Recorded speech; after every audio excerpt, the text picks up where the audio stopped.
We're 5 minutes behind schedule, so I believe we should make a start.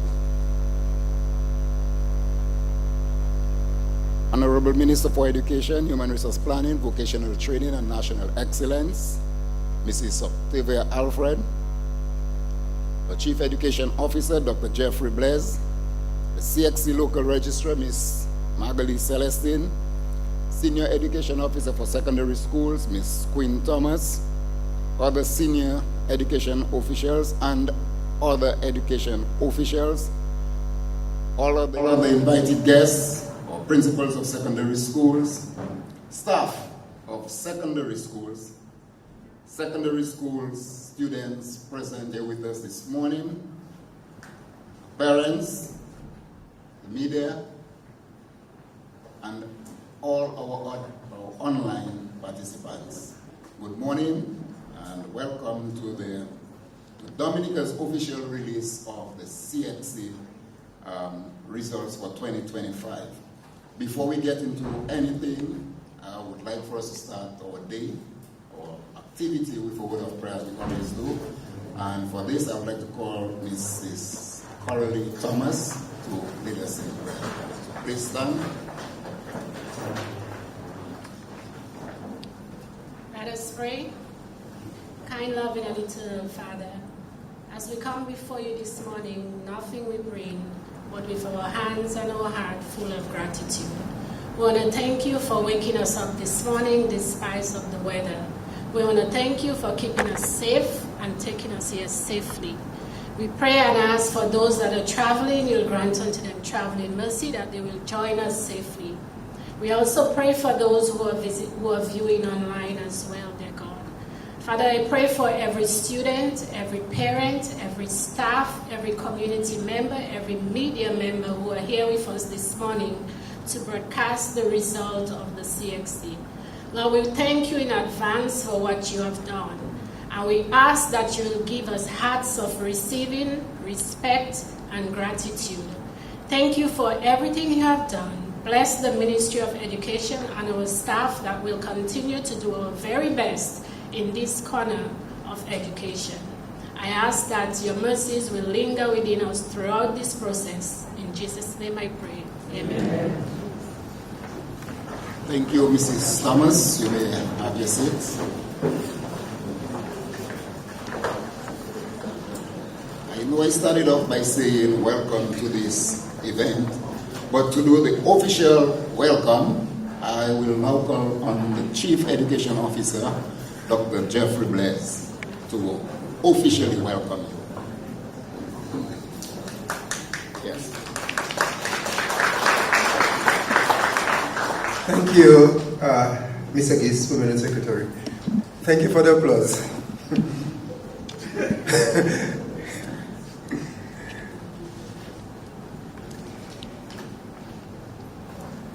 Honorable Minister for Education, Human Resource Planning, Vocational Training and National Excellence, Honorable Alfred, the Acting Permanent Secretary in the Ministry of Education, Mr. Gis, CXC Local Registrar, Ms. Magali Celestine, Senior Education Officer for Secondary Schools, Ms. Quinn Thomas, other senior education officials, other staff of the Ministry of Education, invited guests, principals of secondary schools, teachers of our secondary schools, our students who are here with us this morning, as well as those who are within reach of my voice,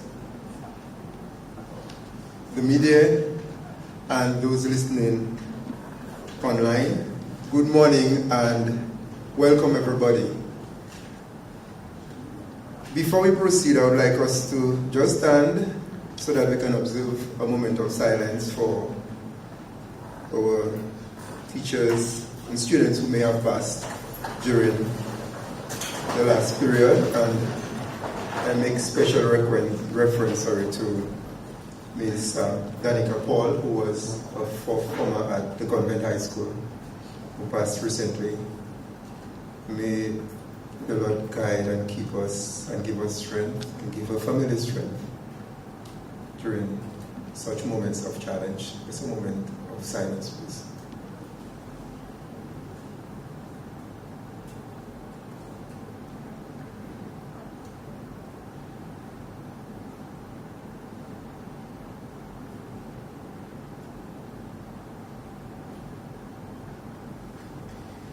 Thank you very much.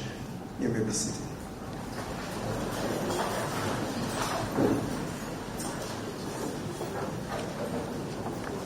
As indicated by the Permanent Secretary, we once again welcome you here to the release of the CSEC examinations for the June 2025 examination cycle.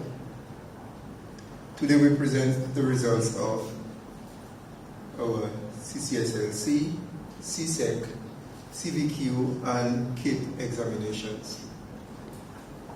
The CSEC examination results provide an indication of the efficiency of the education system, both locally and regionally.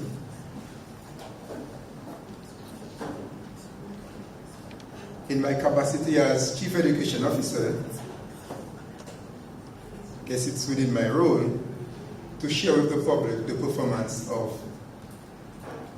our schools, and more specifically, our students.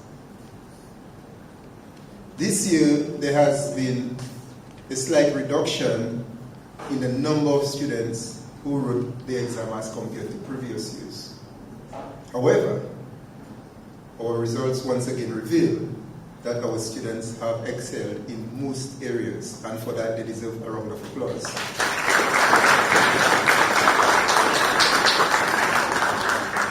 We have recorded a slight increase in our overall percentage pass over last year, but 1% increase.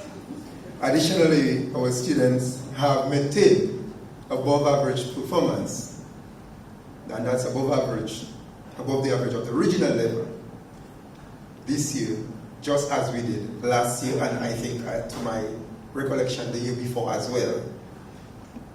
So we are indeed very proud of our students, and we are proud of them specifically for making Dominica proud. We recognize that over the past 2 years, and more specifically this past year, there has been an increase in SBA submissions. You would have recalled that over the past 2 years, we have used this medium to inform our schools that we were not satisfied with the submission rate. And I am happy to report that our schools have made significant progress in that area, as you will see from the analysis around the project. This progress has no doubt contributed to the level of success that we have been experiencing in the exams. You would have recalled that maybe last year or the year before I indicated that the SBA itself is one way that students can get an easy pass to excelling, because it's something that you do in your own time, something that you submit. It's not under the rigors of the written examination, and therefore we should maximize that opportunity, and I'm happy that we are doing so right now. Notwithstanding our usual excellent performance, there are areas where we are expected to improve. And as seen with performance across the region, we need to do a bit more work in the area of mathematics. You would have realized again from the analysis, you will see that our performance is comparable to the regional performance. Last year we exceeded the regional performance in mathematics. This year we are just on par with the region in mathematics performance. But the entire region needs to improve in that area. And we have had a number of discussions both at national and regional level on mathematics performance. I must say that as a ministry we have taken significant steps to augment this challenge. We have increased our human resource in numeracy, and we have also redoubled on our training opportunities for teachers, both in maths and science, and our schools would have seen a lot of training in the past year. We will continue to provide the opportunities for our teachers, the professional development opportunities. And we anticipate that soon enough, this will translate to excellent performance in mathematics as well. So I'm hoping in the next year or the next 2 years, I will be here, God willing, to inform the public that we have made strides in mathematics. While we celebrate our CSEC performance, I use this medium to reiterate the importance of students' contribution beyond just the academics, and even beyond our school's formal curriculum. If we are to adequately prepare our students for life, then we must demonstrate to students that their real-life contributions are not only valued, but they are recognized as well. To this end, the Ministry of Education will continue to provide opportunities for students well beyond the immediate classroom environment. We recognize the importance of civics education, volunteerism, community engagement, and many more opportunities for our students. And we advise schools to ensure that those opportunities are provided to learners. By now, you would be well aware of our efforts at education reform. We have started at the primary level, but soon we'll be engaging in significant reform at the secondary level as well. And that's for our System Transformation Grant funded by the Global Partnership for Education. This initiative will focus on curriculum reform, but also it will focus on inclusive education and TVET education. We hope that through the primary and secondary reform, we will be able to transform the education system. I use this medium to thank our many secondary principals, our secondary school teachers, our students, and their parents for not only excellent performance, but their continued collaboration and support with the Ministry of Education. I think good results need a good partnership, and we can see the partnership. I want to also thank all our stakeholders, members of the public, for working with the Ministry of Education, and I want to take this opportunity to also thank the media, because without the media, we would not be able to share good and bad news and our plans and programs as a sector. So I want to thank the media for collaborative efforts, the Ministry of Education. We keenly anticipate another successful academic year, the 2025-2026 academic year. It will be a year of reform, a year of change, and we ask our constituents, our school population, and our stakeholders to continue working steadfastly with the Ministry of Education to ensure that our reform initiatives are successful.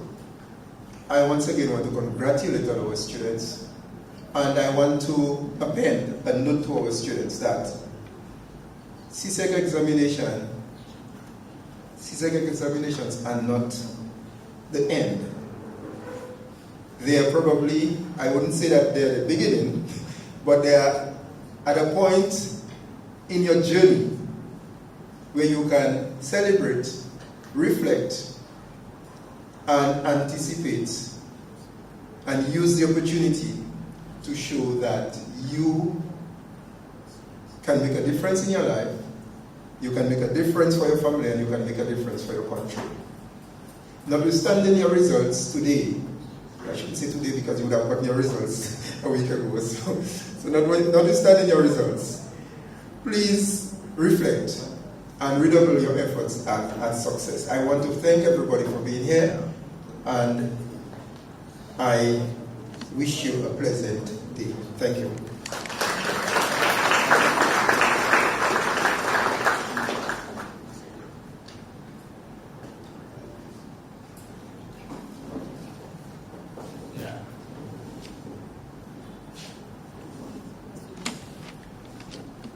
About 2 Fridays ago, we had the official CXU regional release of results. That was the official regional release by CXU. Today we're here for Dominica's release of results, our Dominican students. I know we're waiting anxiously to see what our performance is. To do so, I will call on Ms. Celestine, who is still trying to set up a PowerPoint. We had a little technical difficulties earlier. Yes, so I call on Ms. Celestine. Let's welcome Ms. Celestine to give us an analysis of the result. Please note that this is preliminary results. Thank you. Yes. Thank you, PS. Thank you for that note also. A pleasant good morning to everyone. Let me recognize the presence of our Honorable Minister for Education, Human Resource Planning, Vocational Training, and National Excellence, Mrs. Octavia Alfred. Our acting PS in the Ministry of Education, Mr. Robert Gist. Chief Education Officer, Dr. Jeffrey Blaise. SEO Secondary Schools, Ms. Queen Thomas. Other MOE officers, our invited guests, principals and deputies of secondary schools, the staff of secondary schools as well, secondary students present, and if we have any KIP students as well, welcome. The media, our online participants, good morning everyone. Our presentation will be up shortly, but I can begin with an overview of our exams. As local registrar CXC, it's my duty and responsibility to present the analysis of the 2025 CXC results. Ladies and gentlemen, this is our true COVID-19 impacted cohort. This group of students started secondary school life with face masks in 2020, and they were obliged to participate in virtual learning, a phenomenon which was new to the entire region. Let me publicly thank the Education Trust Fund staff for absorbing the cost of 50% of the CSEC registration fees for 162 candidates at all 14 secondary schools. And this sum totaled $42,860. I'm indeed grateful for your benevolent act every year. Without your financial support, our results would not be as interesting. I am appealing, therefore, to members of the private sector and the public at large to make a greater contribution towards the operations of the Education Trust Fund. I'll begin with an overview of the administration of the 2025 exams. The 2025 exams were administered across 17 centers around the island. 75% served as center supervisors, chief invigilators, and invigilators. CSEC exams were completed within 6 weeks, and the CAPE was administered over a 7-week period, while CCSLC was done within 1 week, and CVQ was completed in 1 day. Due to a growing shortage of suitable devices and, in some cases, poor internet connectivity at our centers, only 11 out of the 17 centers were equipped for e-testing of all CSEC, CAPE, and CCSLC multiple choice papers. The Convent High School and the St. Mary's Academy, as well as the Academic School of Learning, continue to lead the way for e-testing in Dominica, while students at the Goodwill Secondary School, which is currently housed at the Newtown Primary School, and students of the Pierre Charles Secondary School got the best experiences online when compared to other schools. There was one cell phone incident in the CSEC exam room this year, and it was a minor issue.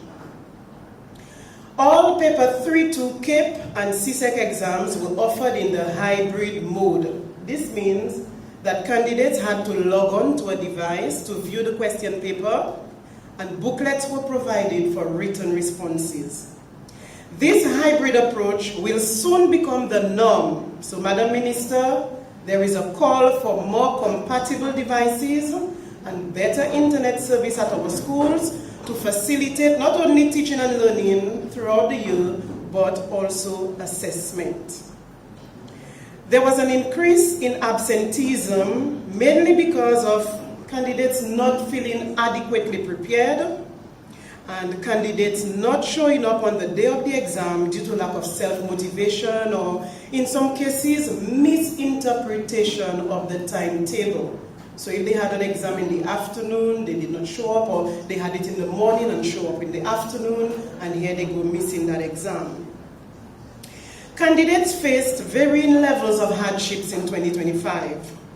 We lost one registered candidate at the Northeast Comprehensive School 1 month prior to the start of exams. That was really a blow.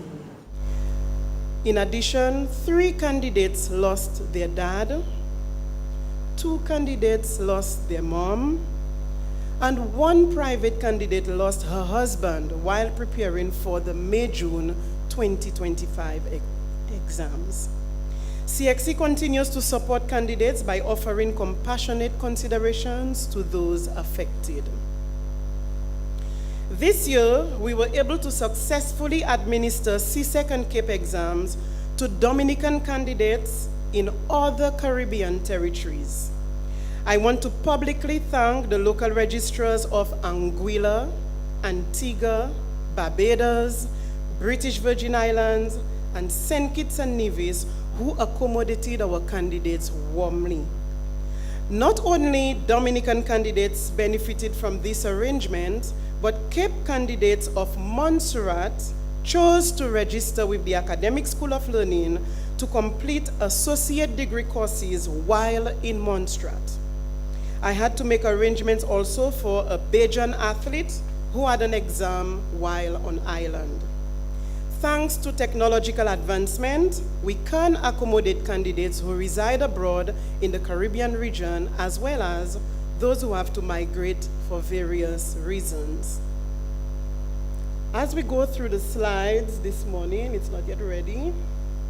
I hope it will connect soon. Please bear in mind that the results are preliminary. And some candidates have already expressed interest in querying their grades. So this means the statistics are subject to change. Also, there are 20 boys of SMA who are still awaiting their physics grade. So our results are incomplete. However, CXC is working closely with me so that we can remedy that situation as quickly as possible. So let's begin with the analysis of the 2025 CAPE results. PS is making magic for me.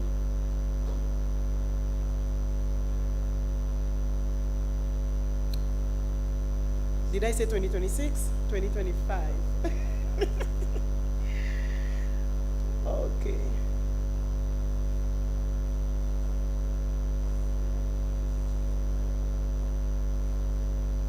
All right, good. So this slide, if you click for me, PS, this slide shows our CAPE candidate and subject entries for the period 2021 to 2025. From 2021 to 2024, the number of candidates registering for CAPE has been on a constant rise. For 2025, the total number has dropped slightly, but is consistent with the total for the year 2023. Although the number of candidates was highest in 2024, the subject registration was lower than the 2 previous years, and in 2025, it dropped even further.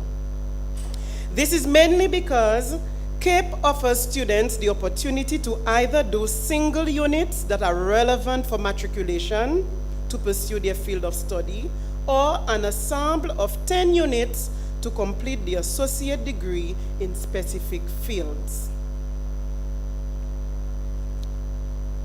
Next slide. A total of 144 candidates wrote the CAPE exams in 2025. This comprised of 99 females and 45 males, 6 less candidates than 2024.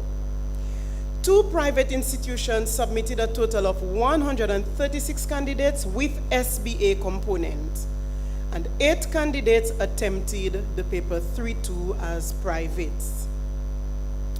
Candidates attempted 10 double unit subjects and 12 single unit subjects, a total of 32 out of 75 units offered by CXC.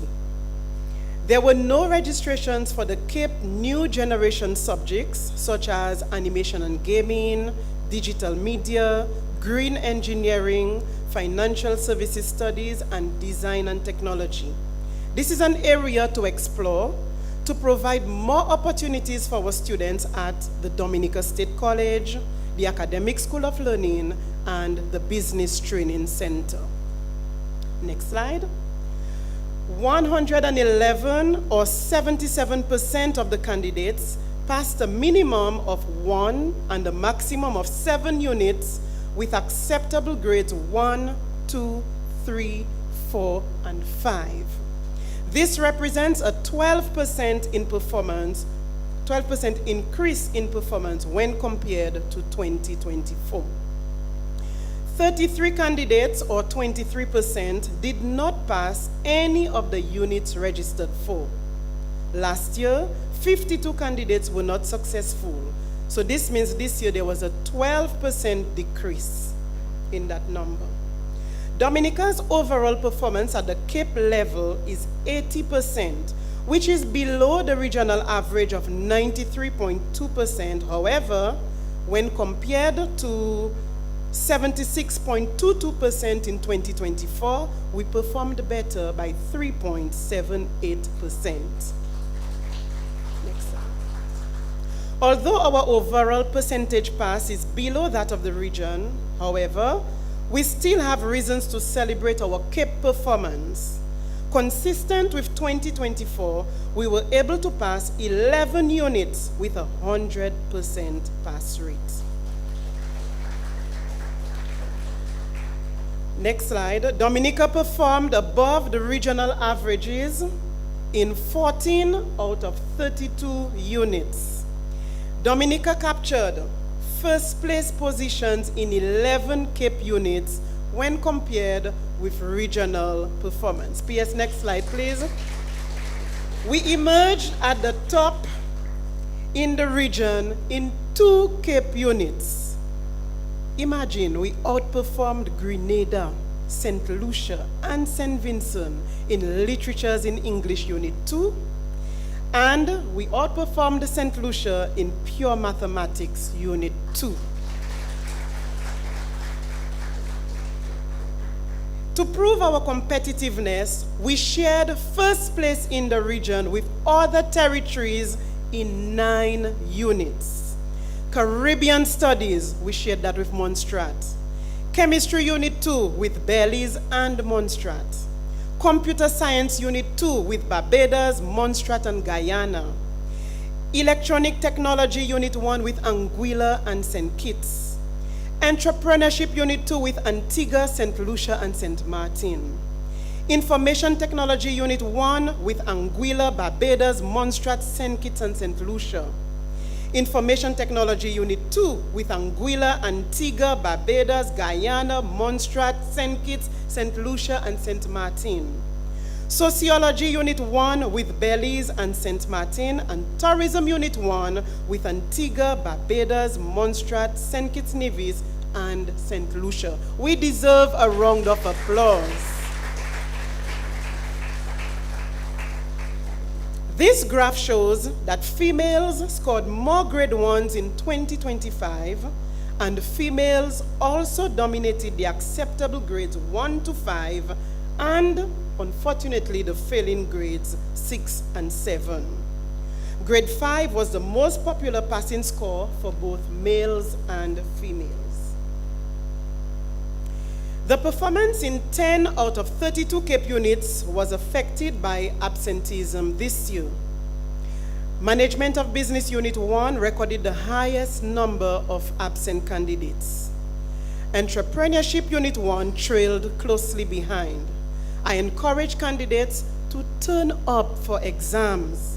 Your absence not only affects you personally, but it has a domino effect on your center and the region by extension.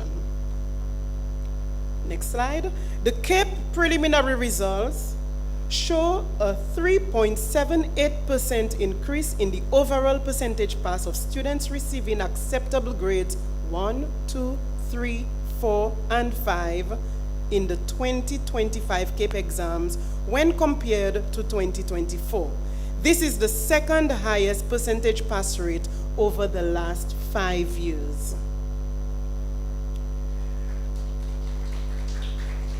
This slide shows candidates' performance by gender in communication studies, which is the advanced level of CSEC English A, Caribbean studies, which is the advanced level of CSEC Social Studies, and integrated mathematics, which is the advanced level of CSEC Mathematics.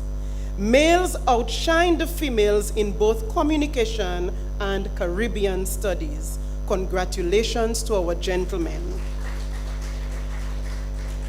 To wrap up our CAPE analysis, let's take a look at our performance in CAPE subjects that are relevant to local and regional development for the period 2023 to 2025. The business community will benefit from the skills in management of business of the 2025 candidates. There was a drastic improvement in both units 1 and 2 in 2025 when compared to 2023 and 2024. However, Economics Unit 1 was a bit better than 2024, but there is still much room for improvement. The study of law is a transformative tool to build a more inclusive society. There was a slight reduction in 2025 in Law Unit 1 when compared to 2023, but a remarkable improvement in Law Unit 2 when compared to 2024. Tourism is everybody's business. Candidates maintained a 100% pass rate in Tourism Unit 1. Although Unit 2 was not offered this year, I'm certain that we could easily capture that 100%. Sports and athletics are important to us also. There is even sports tourism. Over the last 2 years, we captured a 100% pass in both physical education and sports units.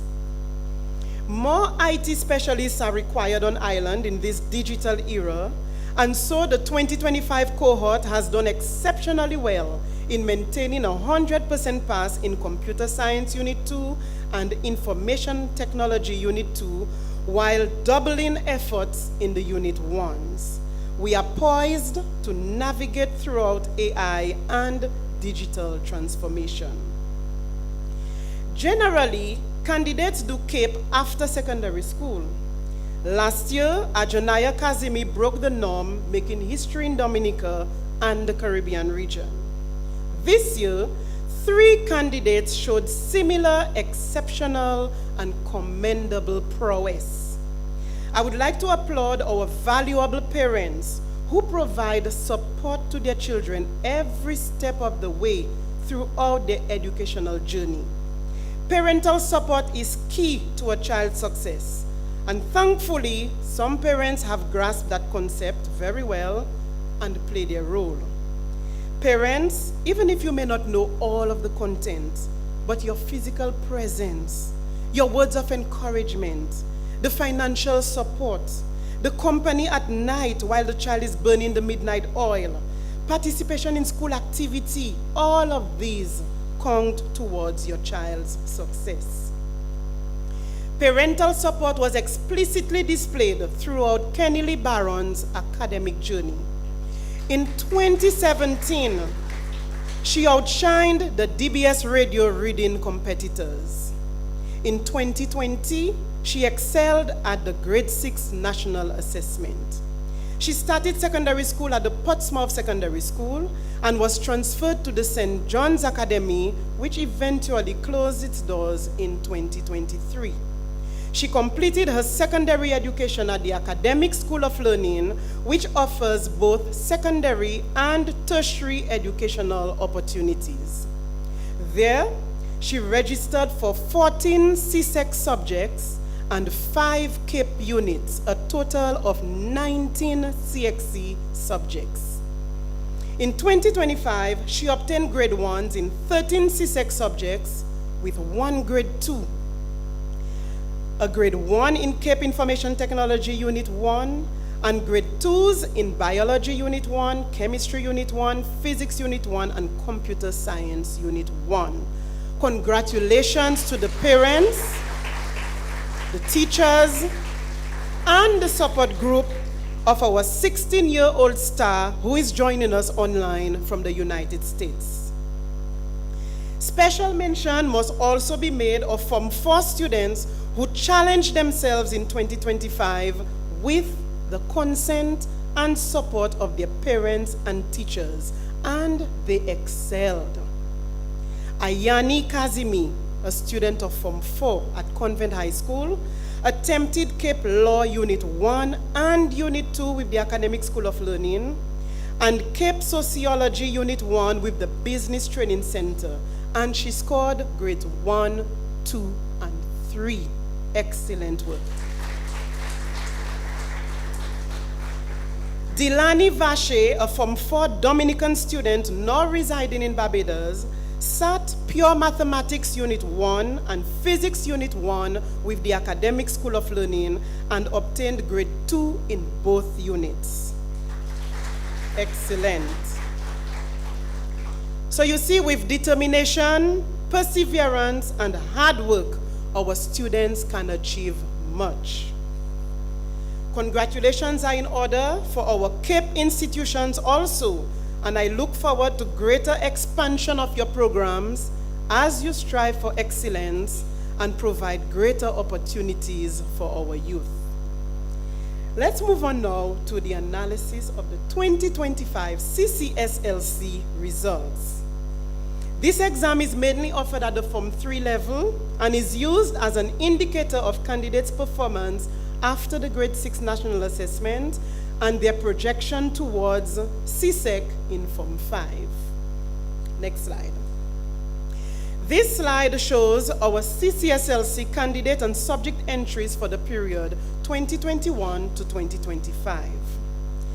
2025 recorded the highest number of candidates registered for the Caribbean Certificate of Secondary Level Competence, CCSLC, over the last 5 years.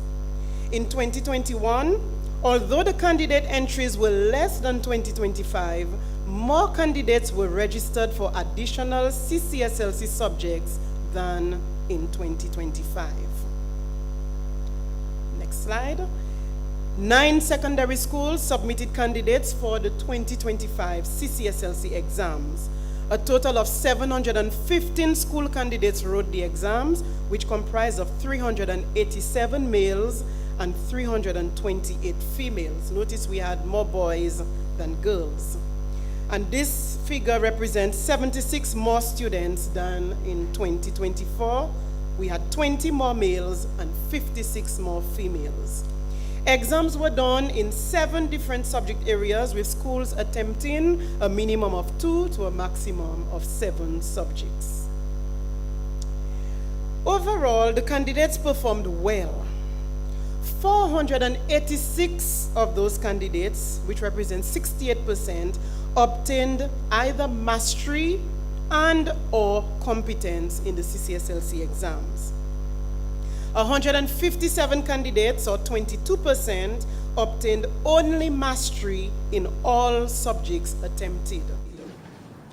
193 candidates, or 27%, obtained competent only at all subjects attempted. 121 candidates, or 17%, obtained a mix of both mastery and competent at all subjects attempted.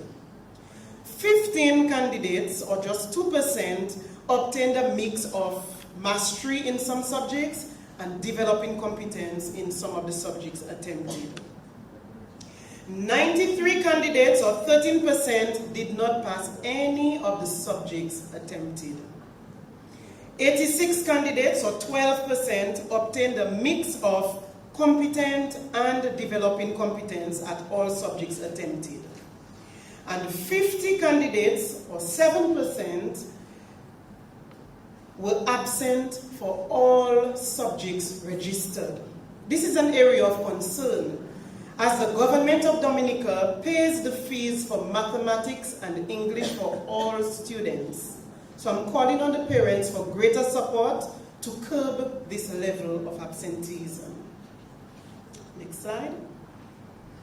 This slide shows an improvement in schools' overall percentage pass in the 2025 CCSLC English exam when compared to 2024.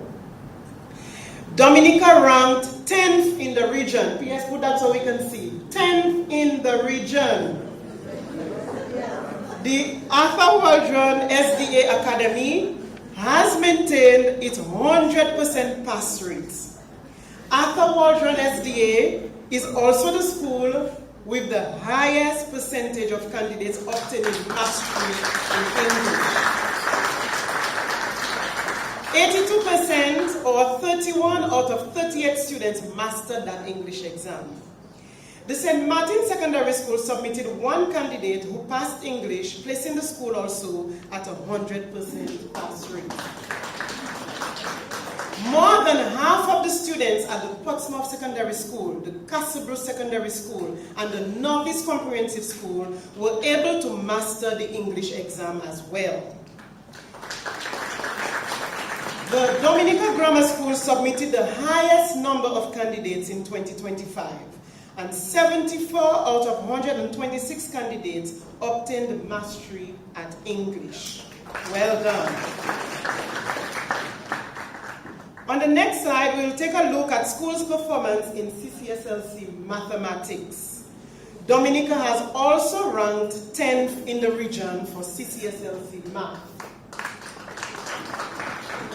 The Portsmouth Secondary School and the Arthur Waldron SDA Academy maintained their performance of 100% like in 2024, with more than half of their candidates obtaining mastery at mathematics. Castlebrook Secondary School also obtained a 100% pass rate in 2025. 65% of the candidates, or 41 out of 63 at Castlebrook Secondary School, mastered the mathematics exam. This is an improvement when compared to 2024. Again, the Dominica Grammar School submitted the most candidates in 2025, and they moved from 79% in 2024 to 83.5% in 2025. This year, both the Castlebrook Secondary School and the Dominica Grammar School had a 4.5% improvement rate. Excellent. All of the subjects on this slide were administered electronically at all schools. Performance in the modern languages was extraordinary this year. Spanish is the most improved subject, moving from 48.3% to 67.6%. That's an improvement of 19.3%. Bravo. To wrap up the presentation for the CCSLC results, here are the main highlights. The Arthur Waldron SDA Academy has maintained its 100% pass in CCSLC English and Math for 3 consecutive years.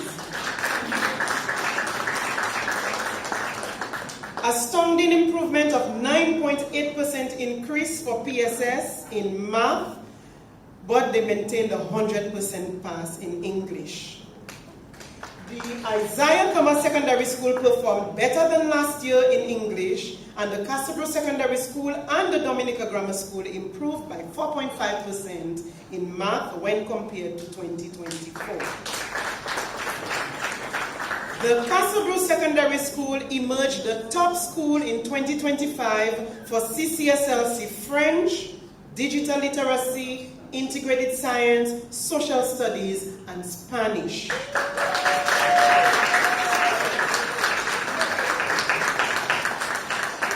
Castlebrook Secondary School shared first place with the Arthur Waldron SDA Academy and the Portsmouth Secondary School for mathematics. Arthur Waldron SDA Academy and St. Martin Secondary School shared first place for English. 400 272 students, which represents 66%, have attained mastery or competent levels in the 2025 CCSLC exams. These figures represent 71 less students when compared to 2024. Let's move on now to the 2025 CSEC results. The total number of candidates registered in 2025 dropped by 67 when compared to 2024, but it is slightly higher than the total for 2023. This year, we recorded the least number of subjects for the period 2021 to 2025. 14 secondary schools submitted candidates for CSEC exams. A total of 691 school candidates wrote the exams, which comprised of 343 males and 348 females.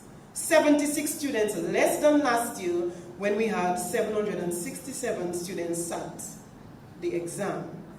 A decrease by 76 candidates, which is 15 males, but an increase of 29 females.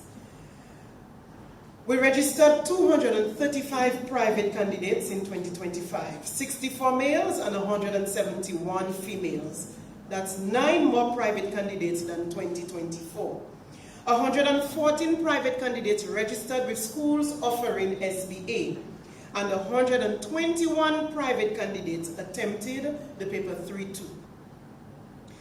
A total of 926 candidates wrote the CSEC examinations in 32 subject areas in 2025. E-testing was compulsory for paper 2 EDPM and technical drawing. Hybrid mode was used for all paper 3-2 exams, and 9 schools did all of their paper 1 exams online. This year, the number of CSEC subjects affected by absenteeism has increased from 26 to 29. English A, mathematics, principles of business, EDPM, and human and social biology are the top 5 subjects most affected. Let's talk about our school-based assessments, our SBAs. Those determine the quality of candidates' grades. As a matter of fact, no SBA means ungraded. The candidate will not receive a mark. The blue bars on our chart here indicate the schools with 100% SBA submission. So this means that all registered candidates at the Convent High School, the Dominica Community High School, the Wesley High School, the PHR Secondary, and the Orion Academy submitted an SBA to each of their teachers for all of their subjects. Well done, my children. That's the way to go. The teachers were able to successfully upload each SBA to the ORS before the deadline. Job well done. The St. Mary's Academy and the Castlebrook Secondary School did an awesome job as well. Only one SBA was not uploaded at these 2 schools due to non-submission. The Northeast Comprehensive School, the St. Martin Secondary School, the Arthur Waldron SDA Academy, the Isaiah Thomas Secondary School, the Portsmouth Secondary School, and the Dominica Grammar School, they made concerted efforts to ensure that at least 90% of the candidates submitted all SBAs, considering the importance of SBAs to the candidate's success. Teachers should continue to encourage students to develop their SBA using Google Docs over the 2-year period to prevent loss of files on flash drives or crashed devices. In spite of the challenges experienced at the Goodwill Secondary School, teachers managed to submit 85% of their SBAs. Candidates registered at our private institutions need to take SBAs a little more seriously.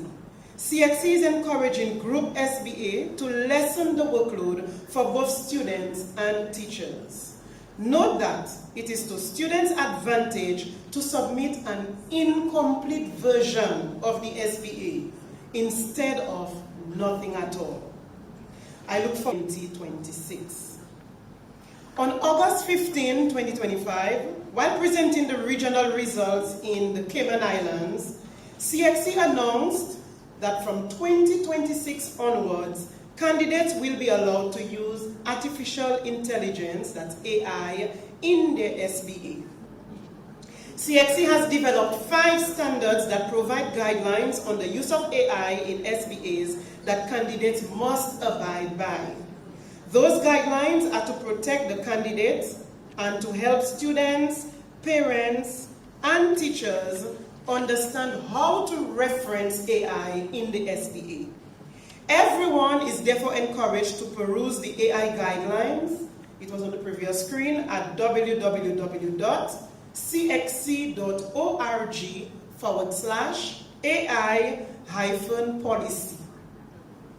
The 5 standards outlined are the ethical use of AI and academic integrity, ensuring data privacy and security, designing and developing assessments, evaluating assessment processes and products, maintaining measurement principles in item generation and assessment development. So students in Form 5 preparing their SBAs for 2026, and those at the CAPE level, please ensure you peruse that document on the CXC's website so you are aware of the guidelines. The preliminary results show a 0.2% increase in the overall percentage pass of students receiving grades 1, 2, and 3 in the 2025 CSEC exams when compared to 2024. This is the best performance for Dominica for the period 2020 to 2025.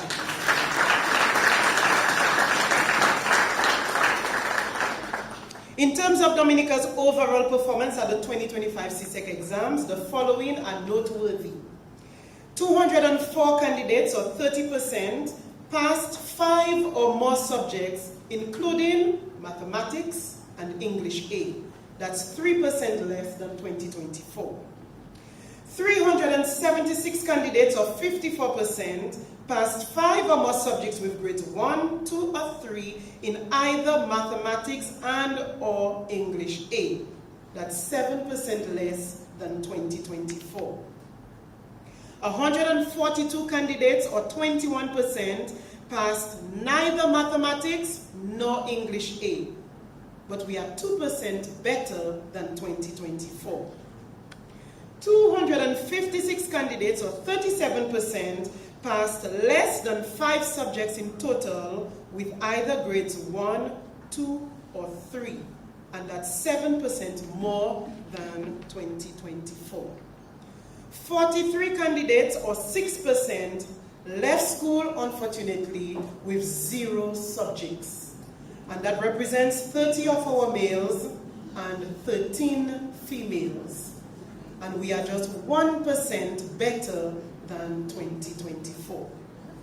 In total, 41 students, 13 males and 28 females, from 12 out of our 14 secondary schools and 1 private school obtained 6 or more grade 1s in the 2025 CSEC exams based on the preliminary results. And Minister will let you know who those 41 candidates are shortly.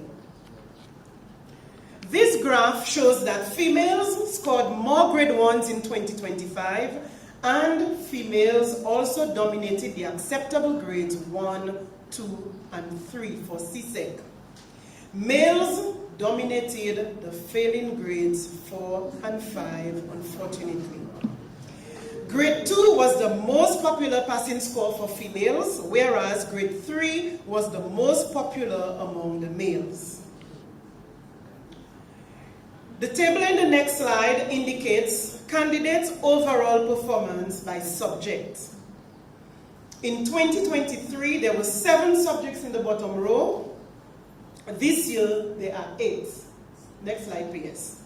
CSEC subjects earned a perfect score of 100%. Dominica, 5 CSEC subjects, I must say, 5 CSEC subjects earned a perfect score of 100%. Dominica topped the region in agricultural science and home economics. Only 4 territories offered Agricultural Science Double Award in 2025, and Portsmouth Secondary School, as well as the Northeast Comprehensive School, showed Jamaica, Guyana, and St. Lucia that our soil is more fertile than theirs.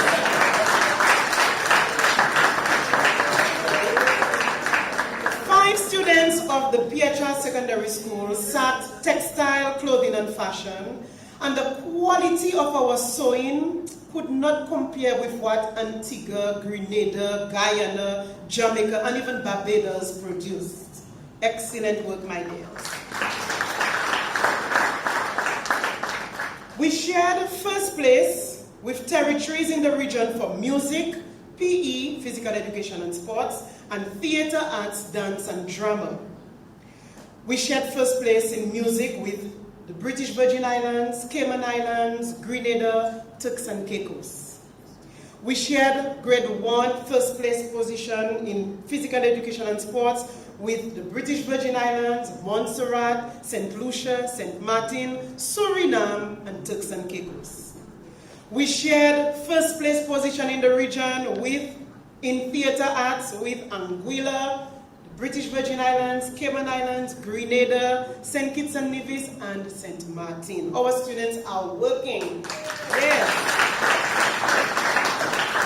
Hats off to our outstanding schools and teachers for a job well done. So the goal in this table is to eventually clear the bottom row and have all our 32 subjects at the top. Mathematics and French, they remain glued to the under 60% category. The Isaiah Thomas Secondary School introduced additional mathematics for the first time in 2025, a subject predominantly done by the Convent High School, and they captured a grade 1 in the subject.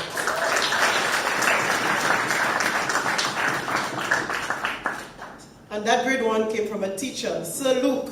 He has nailed CSEC mathematics as a student, Cape Pure Mathematics in 2024, and now CSEC Additional Mathematics in 2025. Bravo, Sir Luke. Brilliance has no age limits. As we take a closer look at our performance in CSEC English A on the next slide, we captured an 85.4% pass, which is slightly above our performance in 2024 and consistent with our 2023 performance. Dominica has performed 5.4% above the regional average in CSEC English A. This table shows the performance of candidates at each of our secondary schools. Dominica ranked 8th in the region for CSEC English A.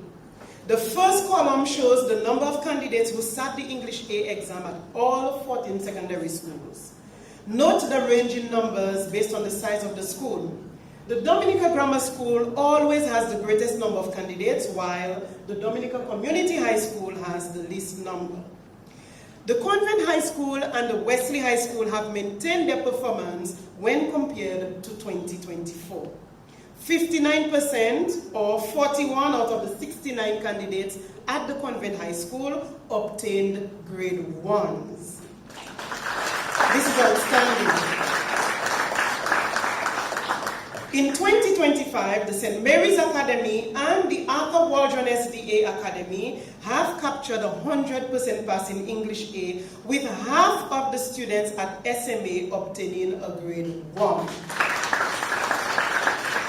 Excellent job. The Isaiah Thomas Secondary School, the PHR Secondary School, the Dominica Grammar School, the Dominica Community High School, the Portsmouth Secondary School, the Castle Bruce Secondary School, and the Northeast Comprehensive School have improved in performance when compared to 2024. The Dominica Community High School is the most improved school in CSEC English A in 2025. A 31.8% increase in performance rate is recorded for the Dominica Community High School. This is astounding. That's an 11% increase that was also experienced at the Northeast Comprehensive School. So we have 2 schools increasing this year in English A performance. If we observe the first two columns with digits, you will notice that 4 or less candidates did not pass English A at the Isaiah Thomas Secondary School, just 1. The Orion Academy, just 1. The Pierre Charles Secondary School, only 3. The Dominica Community High School, 2. And the St. Martin Secondary School, only 4. And this is amazing. Hats off to their English departments. When compared to the performance in English in the Caribbean region, 10 out of 14 schools have clearly performed above the regional average of 80% for English A. Our overall performance of 85.4% also surpasses that of the region by 5.4%. For mathematics, this graph shows that our overall performance of 37.7% is the lowest for the period 2020 to 2025. The regional average is 38.54. So we performed 0.84% below the regional average in mathematics. Let's look at individual schools' performance in maths. We did not rank regionally as we fall below the regional average. However, commendable efforts were made at 6 schools with improved performance in 2025. The Casabro Secondary School, the Isaiah Thomas Secondary School, the Arthur Waldron SDA Academy, the Dominica Grammar School, the Dominica Community High School, and the Wesley High School. The Casabro Secondary School is the most improved in mathematics. They moved from 22.5% in 2024 to 49.2% in 2025. That's an increase of 27% in overall performance. Way to go, Casabros. These 6 schools have performed above the regional average of 38.54%. The Convent High School, the St. Mary's Academy, the Casabro Secondary, the Isaiah Thomas Secondary, the Arthur Waldron SDA, and the Dominica Grammar School. Let me pause here a bit because our performance in mathematics is a growing concern, not just locally, but regionally. The Ministry of Education continues to commit itself in targeted interventions to ensure that we see improvements in our math results. As this phenomenon also affects the region, CXC is also thinking of ways to improve the mathematics statistics. Hence, the Caribbean Examinations Council is offering candidates another opportunity to succeed as of 2026 by introducing CTEC, the Caribbean Targeted Education Certificate. In addition to CSEC, which offers a one-time sit-in after a minimum of 2 years at the end of 4th and 5th form of interaction with the syllabus, CTEC promotes a modular approach for mathematics and English. The CSEC syllabus is divided into 3 modules, just like CAPE, and candidates are given the opportunity to sit 1 module at a time. At the end of each module, candidates will receive a micro-credential with a letter grade A, B, or C. And once all 3 modules are completed, candidates will be awarded a CSEC certificate. This approach will benefit both our advanced learners as well as our slow-paced learners in terms of the quality of the grade. The Ministry of Education continues to explore the logistics and timetabling implications and will engage principals and teachers in further discussion. Next slide. When Dominica's performance is compared to that of the region, we stand tall. This slide shows a few examples, but 24 out of our 32 subjects are above regional average. Dominica has performed overall 3.46% above the regional average in 2025. Dominica ranked first in the region for Agricultural Science Double Award and Textiles, Clothing and Fashion. And Dominica shared first place in the region for Music, Physical Education and Sports, and Theater, Arts, Dance, and Drama. On the next slide, for the science-related subjects, Agriculture Double Award and Human and Social Biology have maintained their percentage pass rates. Agriculture Double Award emerged the top science subject in 2025. Next slide, please. We see improvements in agricultural science, single award, biology, integrated science, and chemistry when compared to 2024.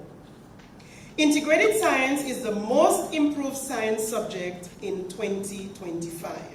Unfortunately, our physics results are incomplete at the moment. However, we are already at a pass rate of 83.3%, much less when our 20 SMA boys add to that for us, we will go higher up. I'm working closely with CXC to resolve this issue at the soonest. I indulge the patience of our 20 boys affected at SME. Jeremy Roll, a student of Form 4 at Castlebrook Secondary School, submitted CSEC SBA for English A, Math, and HSB and obtained grade 1s in all 3 subjects.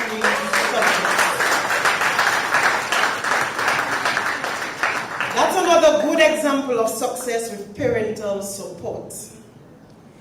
For the humanities, on the next slide, when compared to 2024, there was a considerable improvement of 33.3% in the performance of geography, making it the most improved and top-ranking humanities subject in 2025.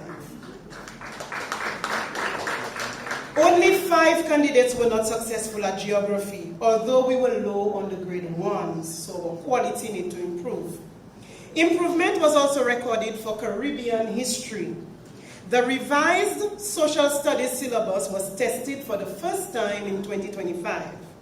Although candidates performed better overall last year, social studies and French contributed the most grade 1s for the humanities subjects in 2025.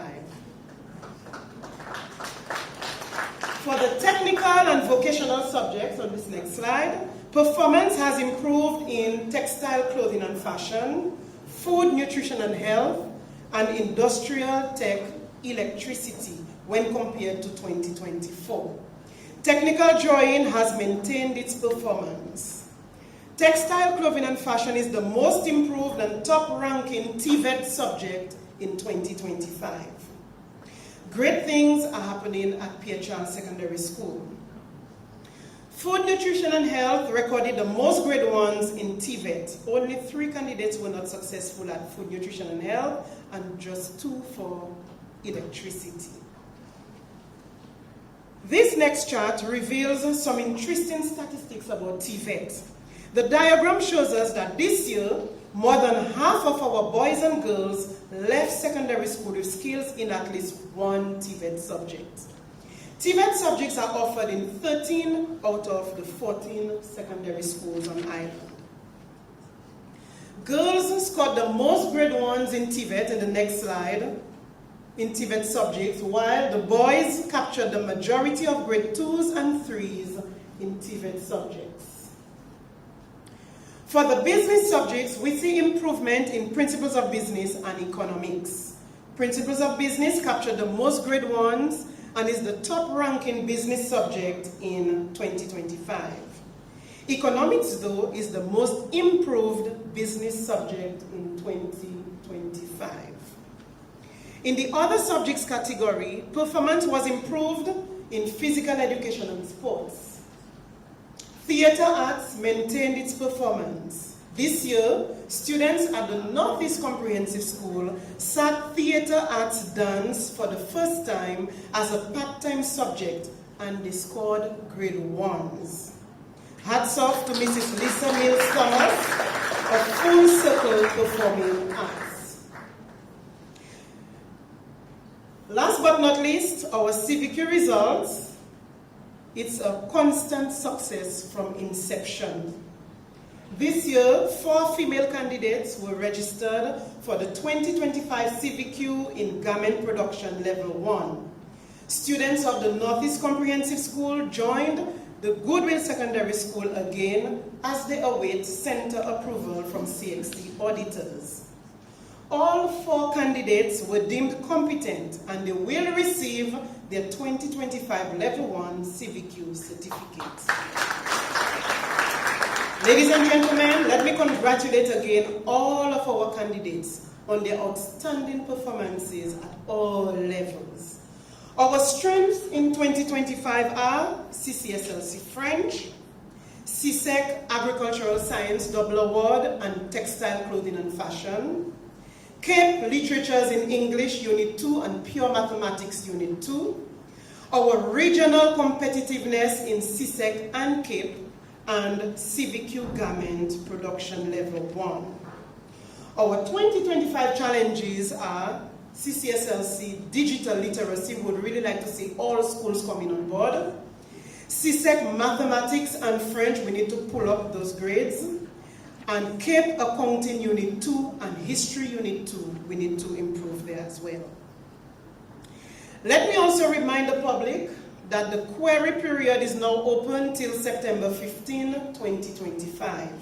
Candidate receipts must be submitted for upload to the ORS for all script reviews, and the fee of $81 must accompany all grade queries. Candidates who received absent or ungraded are queried free of charge upon presentation of the candidate receipts. Registration will open from 4th of September 2025 for the 2026 exam season, and there are 3 distinct deadlines. Registration closes on October 24, 2025 for candidates wishing to write CSEC exams in January 2026. Registration closes on November 28, 2025 for candidates wishing to write CSEC and CAPE exams in May-June 2026. Registration closes on January 15, 2026 for candidates wishing to write CCSLC, CVQ, and GCE A-level exams. The final draft of all CAPE and CSEC SBAs should be submitted no later than the month of March 2026 to your teachers. In addition, the public is reminded that CXC has revised and amended some syllabi. So the syllabus for CSEC Mathematics and CSEC English A and B were revised, and teachers should use the revised version of the syllabus for teaching from this coming September 2025. Math will be piloted in 2026 at no cost to candidates. English will be tested in 2027. And that math pilot, we're talking CTEC, not the CSEC. The syllabus for CAPE Environmental Science has been revised and it will be tested in 2026. Office Administration, EDPM, and Integrated Science, they were amended. So the Office Administration and EDPM syllabus will be first tested in May-June 2026. Our schools should already be using the revised version. Whereas the Integrated Science syllabus will be first tested in 2027. For access to short courses, training opportunities, and teacher orientation webinars and workshops, you need to go to the CXC Professional Learning Institute at https://pli.cxc.org. Teachers and students need to be sure that they are using the correct syllabus in preparation for exams. Ladies and gentlemen, those viewing online, the public, thank you for your kind attention.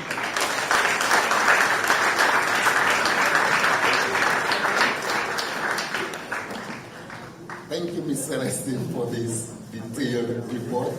I think you had everything covered. I think you went to the deepest part of the ocean to make sure that you overturned every single stone that you saw. So let's give Ms. Celestine Higgin a round of applause. And also our students, because without our students, we could not have those results. And without the support of the parents, we would not have those results. Because for those listening, I can almost guarantee that all the students who excel, the parents will right there with them. All right, so parents, you need to give yourself a big round of applause. Now, I am just as excited, maybe more excited than the parents, to find out how our students, individual students and schools did. Well, our students, I want to know who are the top performers, who got the 100 ones and so on. Yeah, so to do that, to do the honors, I'll call on the minister to give us some brief remarks and eventually announce the results of the government scholars. Put your hands for.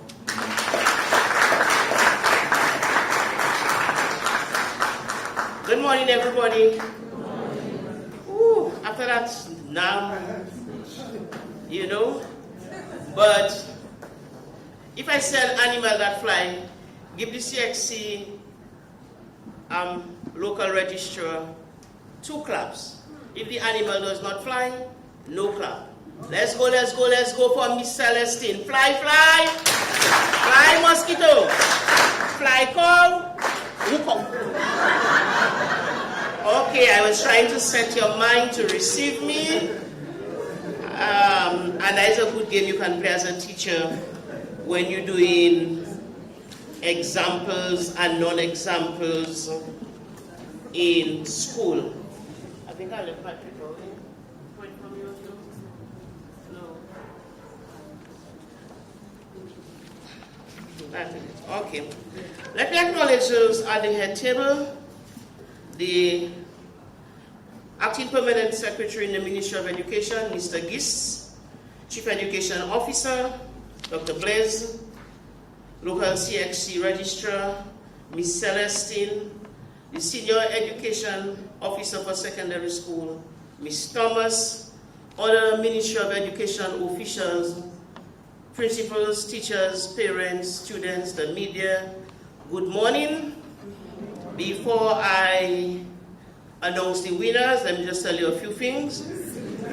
But now, as an opportunity, This moment marks not just a significant period of end of a period of evaluation, but it's the beginning of a renewed commitment to excellence in education for all our students. Today we celebrate the collective efforts of students and teachers and their families, but these results are not merely numbers on a page, but they are a reflection of hard work, dedication, and passion that have been poured into our education system. Each data tells a story of progress made, challenges faced, because if some of these children who got those ones have to tell you what they have to go through, sometimes you almost want to send welfare, They work.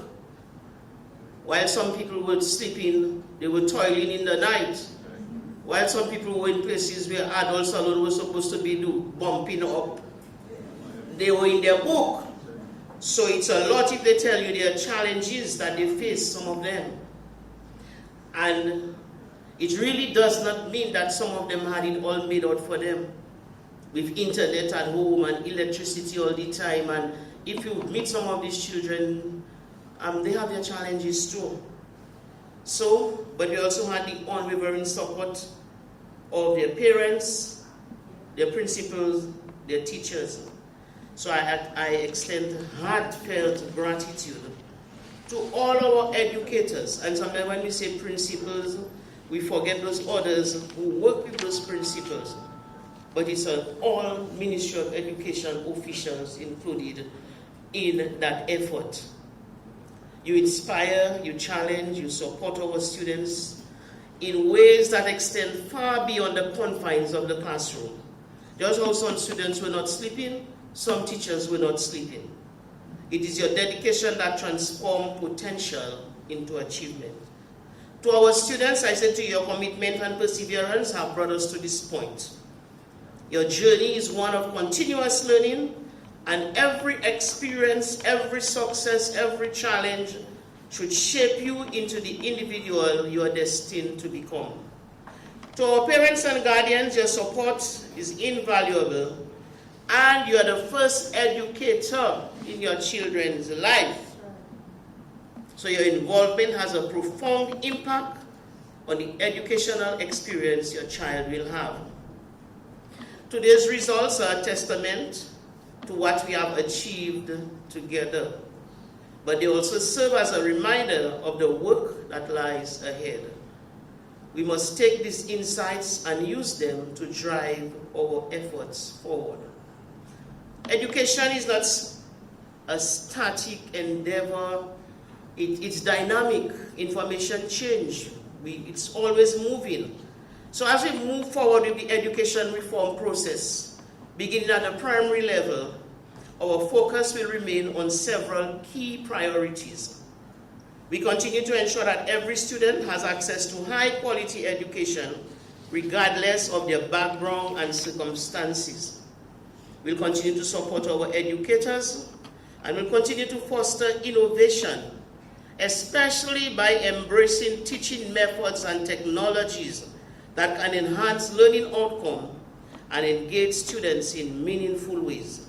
We'll continue to strengthen community partnership by collaborating with local community people and stakeholders to support our schools and ensure that education remains a shared priority.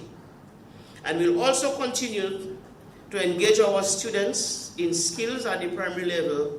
It will be pre-skills education and offer opportunities for lifelong learning. Because our goal, I don't know what people think about education. I was a very funny principal.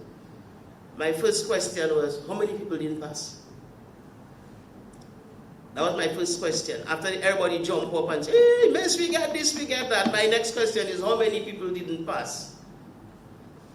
Because that is also a big question that requires an answer, and an answer that will lead to action. Because our goal is not to just measure success by only the grades we attain, but to continually improve and adapt, ensuring that we give our children a system that serves the needs of all our students and prepare them for a future full of possibilities.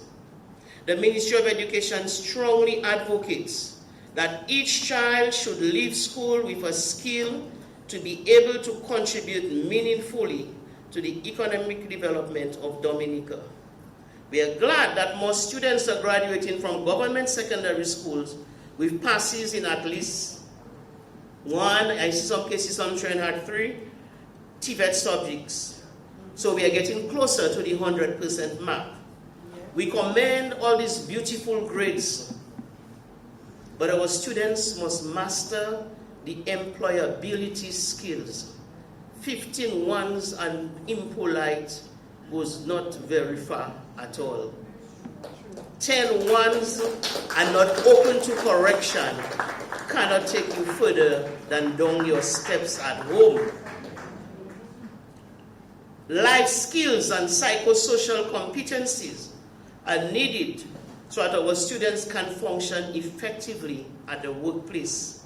We have to build the ideal Caribbean person. That is why, like last year, I asked for the names of those who didn't make it with at least 1 or 2 subjects.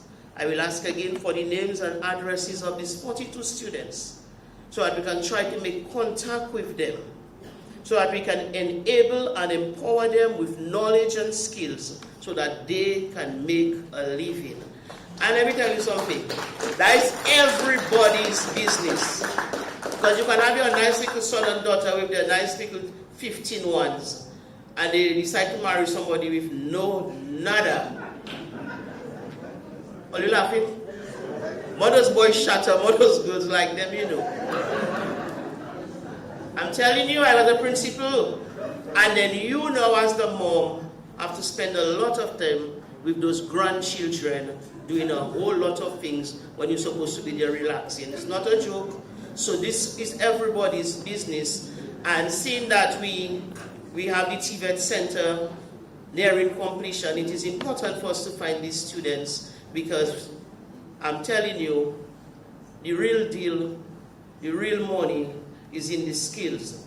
So while we are glad, the lawyers must come for us to fix their ride, and we'll build them beautiful furniture, and they don't want their furniture looking like anybody else own. We're supposed to be able to give you that among those 42 students that we will be looking for. So because we have created almost 100% universal access in Dominica to early childhood, 100% in primary and secondary and tertiary education. We have provided opportunities for lifelong learning. Dominica is leading a whole lot in education, and we need to appreciate that. Too many times when people are doing well, nobody says nothing. But when things are going wrong, everybody says everything. I think we need to give ourselves a round of applause for what has been going on in education. I will also say that we pay 50% of fees for some students. And I think it's time for us to make parents sign an agreement that if government pays the fees and your child does not show up, you have to sign a paper to say you will refund the money. Because there are too many students who are in need of the help. So instead of paying 50% for somebody and they won't show up, I may as well pay 75% for a child who is dying to write a subject but has difficulty. So we're going to fix that up. So, because in spite of all what we see, all our wonderful grades, we continue to see disregard for authority, lack of love for country and for fellow countrymen. We continue to see increase in disregard for life, human life. There's no harmony, which one? Harmony between man and his environment. AI is coming on us there so fast, and we wonder how far this will take us and how ready are we. We have closed the gap in numeracy and literacy, but we have not learned to embrace each other and our differences. We see men going to the moon and Mars, but we can't walk in our parks at any hour and feel completely safe. This is what education is all about. We stress learner-centeredness in curriculum and teaching and learning for learners to achieve the desired outcome, yet our focus continues to be heavily on assessment. Our success continues to be measured by how well we do on an exam. When we hear some schools name calling, we say, yes. For us, that is where our whole focus is. And even when we are rated as being successful, the workplace is still disappointed. Because we have intelligence on paper, but we lack certain skills. And this is where the reform is going, to make sure you put out there a whole person, a person that can speak. And I was saying to some of the sports people, we have some boys bringing trophy, but if a news reporter put a mic to their mouth, they say, the game was good. Yes, man, the game was good, we play well. And that's as far as they can go. When a captain team just won the trophy, he's supposed to be able to say, more we've done, we play well, we play good. Well, you're laughing, but it's true. So this is what education is about. You put out a whole person outside there. And what we're looking forward to under the reform, I'm wrapping it up, is to make school happy again. Especially in preschool and primary school. Make it happy again. Because in all our enthusiasm, we throw out some things that we should not have thrown out.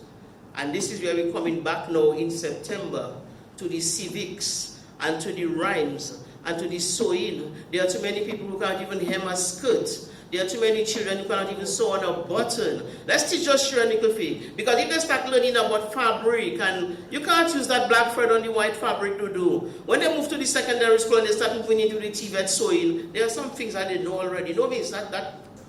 So we're going back to some things. I'm saying to us, all of our challenges that we have, for me, our biggest challenge is still lack of love for one another, lack of respect for human life, and lack of reverence for the Supreme God. That is why we even give you guidelines for the assembly at the primary school. Once upon a time, assembly was a wonderful thing in school. Now children don't want to sing. And sometimes it's not their fault because teachers don't even want to sing either. When we start in our day, our week on Monday, the neighborhood supposed to hear us singing By the Rivers of Babylon, or I Am Under the Rock, and you go in your class feeling, yeah. I've done all of it. I've been there and I've done it. Therefore, we should reflect now on how we are going to incorporate education to combat some of our threats. Our students have to master interpersonal relationship skills, communication, creative and critical thinking, negotiation, empathy, problem solving, conflict resolution. Everything can't be about a raise your hand, man. Keep your hands on your feet to yourself and resolve the conflict using your words. Healthy self-management. That is why on Wednesday will be snack day and Friday will be water day. We're drinking too much soda. We're drinking too much soda. And caring for our environment and our fellow man. And I wrap it up because some of us know the result already. You know, it's you that don't know his own, but he knows his result. We will feed the cognitive and we will feed the affective domain under education reform. Let us use this opportunity now as we bash. Let's raise a high commendation for our principals, our CXC registrar, our teachers, our parents, our students, our young people. Too many times bad news, some ugly thing about a young person that going all over the place. Let's see how we can spread some of that good thing about those young people and put your hands together for them again for their performance. Let us try to build global citizens with hearts for humanity. And now, let me tell you what you came there to hear. Wow. Sorry? If I calling them up, if they're there, or I know some people are not here. I know somebody from Casablanca now in Barbados with Youth Jamboree or Carrot Festa. So I know some people are not here. But if you are here, let's do that nice now. When you call them up, I'll just say, okay, wow. When you hear them on the stage, if you're here, and they can all my wonderful time. Okay. Convent High School. If I say your name a little, excuse me, I'm going to do my best to say it properly. Convent High School. Serena Harris, 10 ones. Lizanne Coffee, 9 ones. Kamaya Gage, 8 ones. Aniela Birmingham, 7 ones. Gilani Louis, 7 ones. Therese LeBlanc, 6 ones. Kamaya Philip, 6 ones. And Mika Clone. Why is Mika's name? C-L-U-N-E-S. Clones. Mika Clones. Micah Clones. 6 ones. Dominica Grammar School. Isabella Branca. 6 ones. Jerusha Olivache. 6 ones. Let's go. Portsmouth Secondary School. Randisha Del Sol, 7 ones. Adela Hamilton, 6 ones. Faith Sylvester, 6 ones. Isaiah Larrock, 6 ones. St. Mary's Academy, Joshua Paul, 8 ones. Dylan Regis, 7 ones. Jelani Shillingford, 6 ones.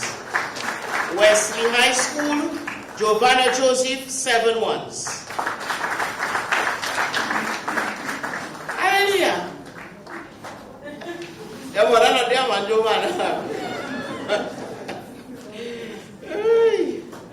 Love is Comprehensive School. Leon Telemark, 7 ones.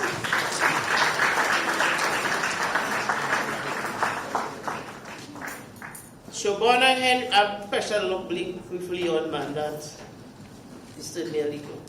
Shobana Henry, 6 ones, and Janet Philip, 6 ones. Alpha Waldron SDA Academy. Kay Arroye, 7 ones. Jaime Sylvester, 7 ones. Jai Henry, 6 ones. Shalia Valmont, 6 ones. Make Telemark, 6 ones. Isaiah Thomas Secondary School, Gideon Bello, Gillian Bello, 8 ones. Fairchild Secondary School, Watson Paquette, 9 ones. Sarita Henry, 7 ones. Woodville Secondary, Giovanni Samuel, 6 ones.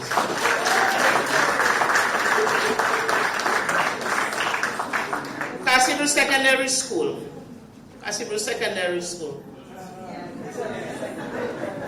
Anya John Baptist, Anya is not here today, Anya is attending Youth Jamboree in Barbados. Anya John Baptist, 10 ones. Princess George, 9 ones. Rhea Saint-Louis, 8 ones. Rhea Saint-Ville, 8 ones. Tatiana Gilbert, 8 ones. Kitara Eustache, 7 ones. Aiden Laville, 6 ones. Iara Badis, 6 ones. That was Cassibro Secondary. Orion Academy. Ajadi Maxwell, 9 ones. Ifan Richard Ed, 7 ones. Remy D. Lawrence, 6 ones. Academic School of Learning, Kenelia S. Baron, 13 ones.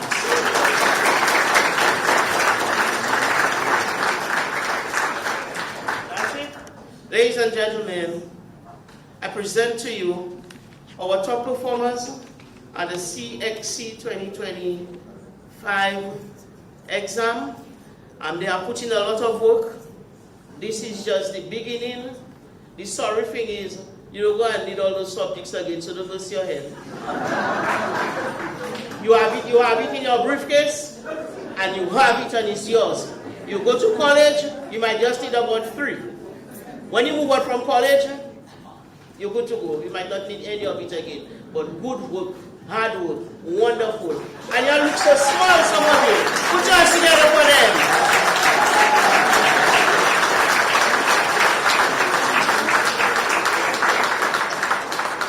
Yes, we are celebrating our students.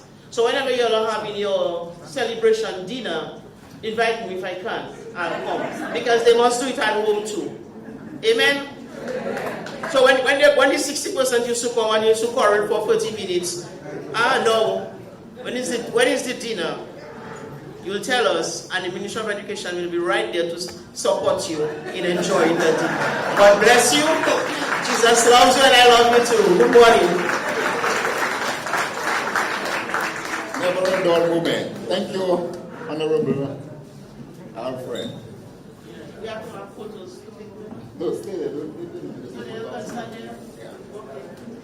Okay, so we have come to, we're near the end of our program, but just before we go to the Q&A, although Dr. Bless did that at the beginning, but I also want to express the Ministry of Education's heartfelt thanks to all the teachers, all the parents, the principals of the various secondary schools, the staff of the Ministry of Education, the support staff, the media, always with us, GIS, MO, DBS, always with us whenever we call them. The parents. Thank you, because again, like I said, if not for you, your children would not give us all what they're giving us. Okay, so I don't know if you want to do the question and answer while they're at the back there. Yeah, they're young, they can stand still.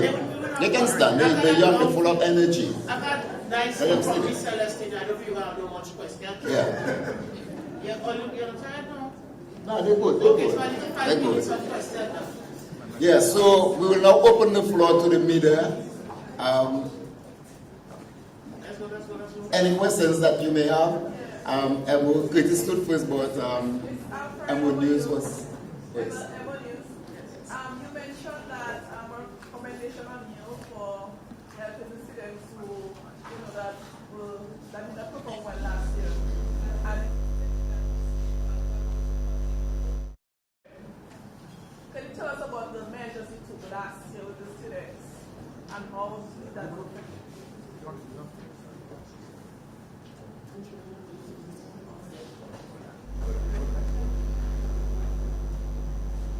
Okay, I didn't check yet, but usually some of the higher percentage of the students are boys. When you look for them, some of them are already at work. Some of them are already working. So the plan, some of them are at youth skills, some of them who were not enrolled in youth skills, we get them to go to youth skills. Some of them who are at work, who couldn't attend youth skills, the plan is to do the PLA program and go to their workplace and assess them and give them a national vocational certificate in whatever skill they're performing at their work. And of course, some of them have already migrated. But if we can find them, we will already see where they are, which sometimes we think is a bad place, and it's not. Because if you look for a boy who didn't do well in CXC, and he's already working on a construction site, if you ask me, he's a little more advanced than some people because he's already making his living. So it's mostly to certify them and to ensure that they have a level of something. Yeah.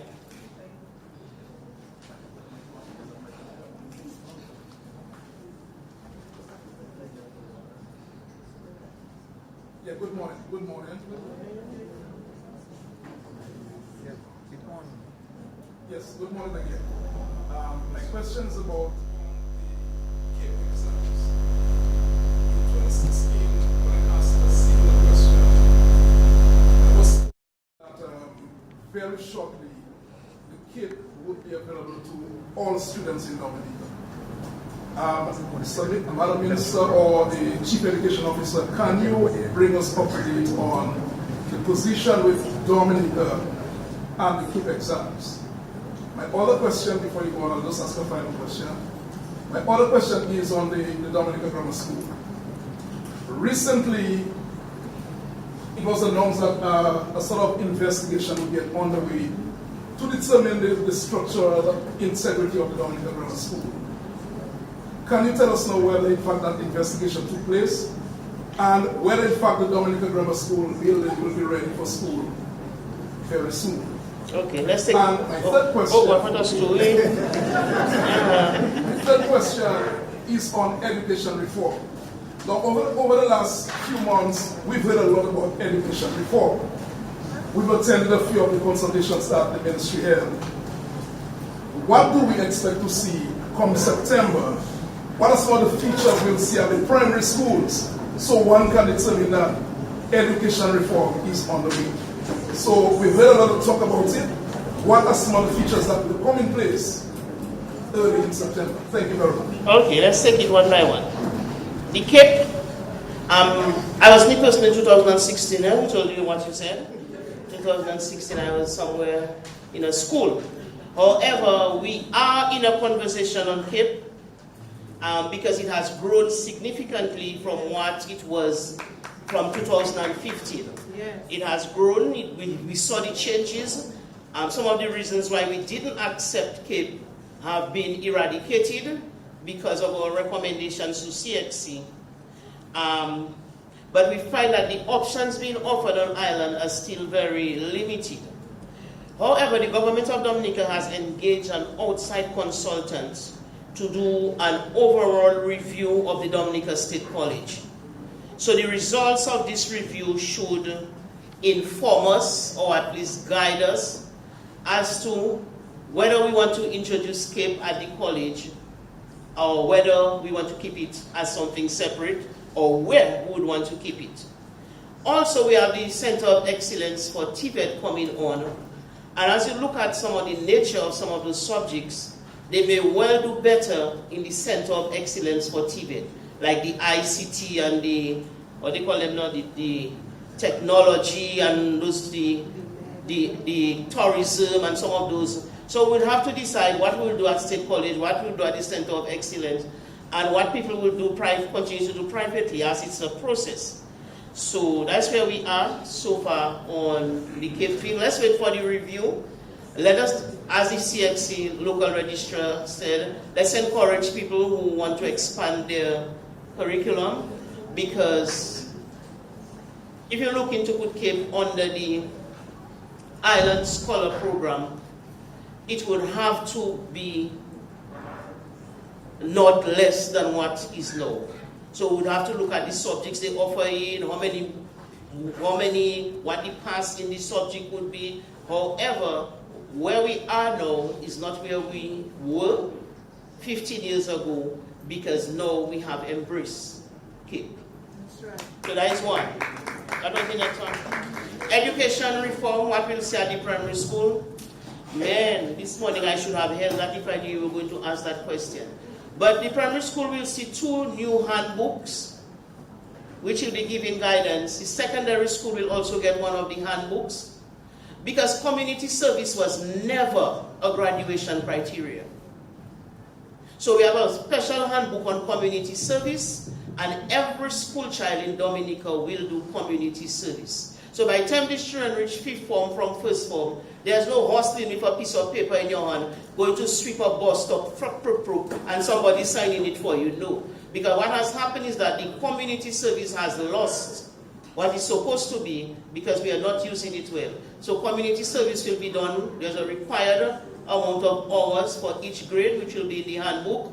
We give suggestions on different projects you can engage in at different levels, but you see your hours and you have the entire school year to cover your hours. So for example, grade K might just have to do 1 hour per term, and that's nothing for our grade K to do.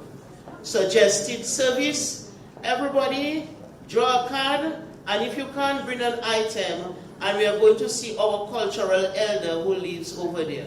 And they go over there, they sing songs to her, she tells them stories about how the village was before, and they have pictures taken with her, and they give her all her nice cards and her little package. 1 hour done for grade K, that will kill our children, and what that will teach our children is more than you will achieve in a 30-minute lesson on caring for the elderly and appreciating them. So we will see that. In the other book, which will be specially for primary schools alone, we'll have information on conducting assembly, on clubs, on the school savings union to teach children financial management. We also have different days, water day, fruit day.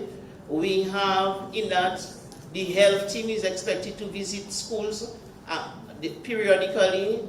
Our policemen also in the community dress up in their uniform and come just visit the children. So if I knew that was going to come, I'd hold the book. So some of it they are not new things, but they are things that we are supposed to be doing, but we stop doing them, and that's why we have our children with some attitude no. So we go back.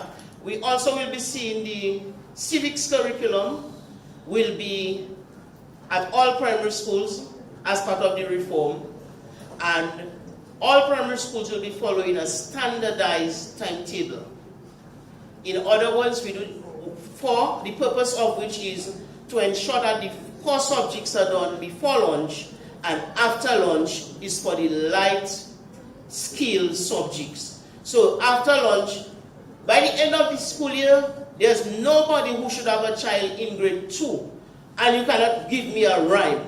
Some schools don't say rhymes anymore, they don't draw anymore, so the afternoon sessions will be used for that. If an officer comes to your school on Monday morning and the timetable says mathematics, no matter which village I go to, in which primary school, mathematics is supposed to be taught. In addition to all this, We have other things that will be taking place where the schools, instead of giving them the supplies for school feeding, they receive the funds and they'll do their own shopping. We are also going to take the school nutrition policy to cabinet for approval, which means that those schools that are selling soda must stop. When I was the principal, I tried to stop. You know what? Those parents used to give those children money and they go to the shop and come in with their soda away. But we cannot be fighting as if we're fighting with air. If the rule is we're not selling any soda at the secondary school, let's see if we can get the fruits and give them fruit juice. Even when you fix it for them with a cover of the glass and a straw, some of them still. So there are some things that we will not be able to sell in school. Those sweetie shops we have in school raising funds, we have to close them. Because some of our children will die at 23 with their 10 ones because of hypertension, diabetes, and heart disease. We cannot continue so. And also, we'll continue to look at what the menu for the school feeding is, what the children are having at school. Let's make sure it's good stuff. We're bringing back fruit day on Wednesday. Encourage the children to come with their fruit. So some of these things are what we'll be seeing.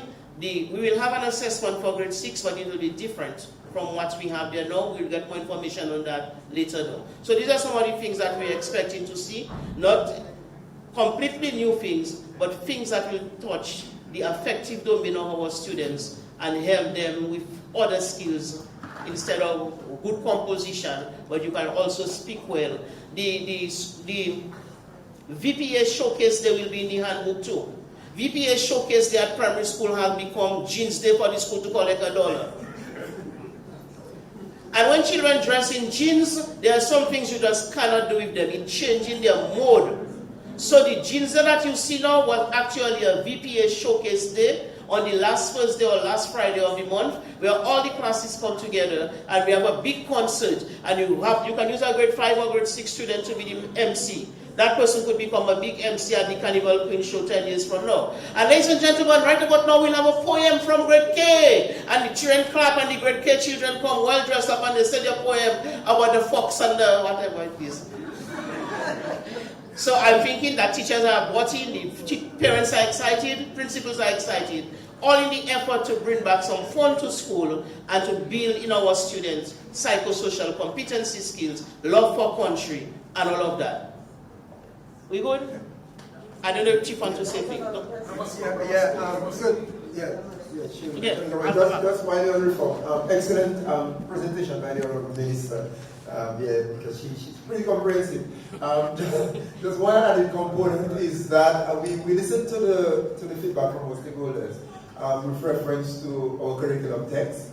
I know a number of persons were lamenting on the fact that there is so much variance in terms of what happens from school to school on the book list. And we started that process a couple of years ago. Actually, in the lower primary level, we sought to align the text and reduce the number of texts that the students would have from K to 3. We have gone a step further with reform. So come September, we are looking at having some of the texts reside within the school. You would have realized, some of you, when you look back at school years gone by, the teacher would take a whole set of readers of text from the cupboards, right, and distribute them, and the students would interact with the text, and then they would be returned to the cupboards. Some of the texts that the students are going to be using, bearing in mind that a lot of the texts are subsidized by the state, those texts will reside at the school, except for the workbooks that students will go home with, and some readers, some of the student texts on some occasions. But predominantly, we will try to keep some of these texts at the school for various reasons, obviously, because they're used mainly at the school, and we want to sort of limit the number of texts that the students go home with the backpacks, as parents always indicate. We cannot get rid of the text. We did the text because students did the text for learning, but we will significantly reduce them and also keep some of them at the school, so it will limit the amount that students go home. Thank you for that, Madam Minister. Okay, the Dominica Grammar School, the investigation was done. We had asked that they would give us the report in 2 phases, the phases with the classroom and the phases with the phase with the auditorium. Just to say that the auditorium is an independent building.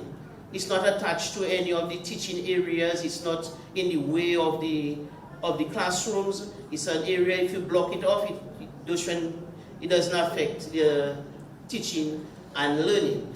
The areas that we used before, the only work that they had to do there was to redo the rooms, redo the labs, paint over so that it can be at same level, same look with the new area.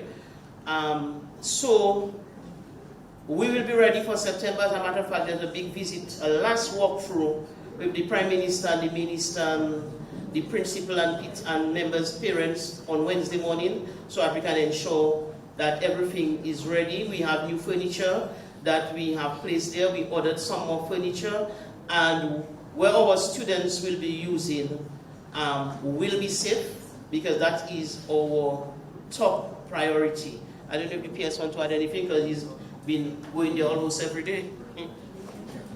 Go ahead. Well, I think the minister covered everything, but from September, the students will return to school. They will be occupying blocks A, B, and C. Block A is the existing block, what they used before. Block B is the technical block. So when you look at grammar school before the new wing, you would see block A and B. Block B is in the car park area. Block C is actually the new wing, the part along the Riverbank Road. This is the new block. We have been doing regular site visits to the school.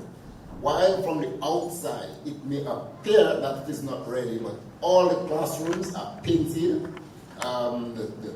Up to last week, the plumbing works were ongoing. It should be completed by the end of this week, if it had not been completed last week. Again, we have purchased new furniture to go along with the existing furniture that is there. Also ordered some more furniture that will be on its way. The courtyard will be paved. So even when the students come in, even though the total work is not 100% complete, but while the students are there, the works that will be ongoing will be minor.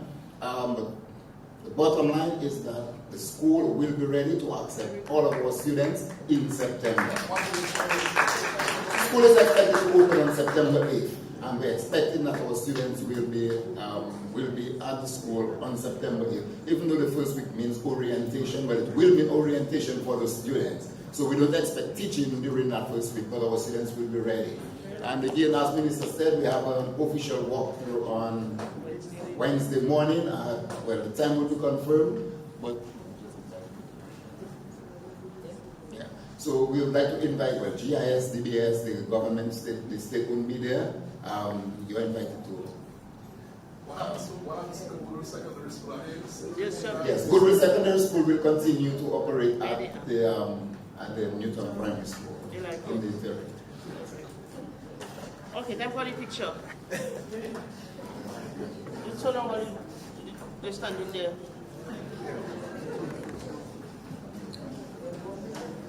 Wrap it up. So yes, we just wrap up, yes. So again, thank you everybody. I said nothing about it. But thanks again everybody. And we look forward to a successful school year. Okay.